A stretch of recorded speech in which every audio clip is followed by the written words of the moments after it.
सरपंच कुठे आहे सरपंच?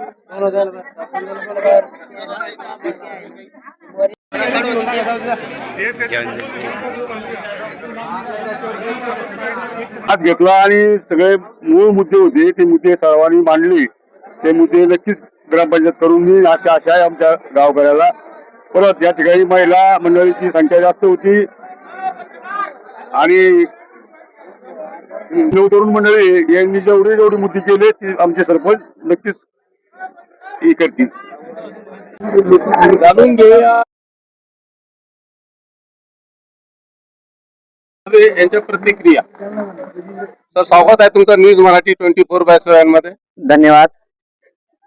आज या ठिकाणी समस्त जी 15 ऑगस्ट या ठिकाणी जी ग्रामसभा होत असते, परंतु शासनाच्या निकषानुसार त्या दिवशी राष्ट्रीय सण असल्या कारणाने वादविवाद आणि तणाव वातावरण होऊन 20 तारखेला घेण्याचं ठरवलं आणि आज मोठ्या उत्साहामध्ये जवळजवळ 500 नागरिक या ग्रामसभेला उपस्थित होते आणि खास करून या ग्रामसभेमध्ये नवतरुणाचा ओढ जास्त आहे. त्याच्या विकासाबद्दल आता तरुण वर्ग जागृत झालेला आहे आणि महिला पण मोठ्या संख्येने या ठिकाणी या ग्रामसभेला उपस्थित होत्या. निश्चितच तरुणाचा सहभाग जास्त आहे. सर आज ग्रामसभा झालेली त्याच्यामध्ये काय ठराव वगैरे पास झाले? या ठिकाणी आम्ही MRJS अंतर्गत खास करून तुम्ही बघतायत माझ्या आजूबाजूला सगळे विद्यार्थी या ठिकाणी उपस्थित आहेत आणि विद्यार्थ्यांची एक प्रमुख मागणी या ठिकाणी आलेली आहे की गावामध्ये एक अभ्यासिका आहे ती सावित्रीबाई फुले नावाने आहे, सुसज्ज आहे ती.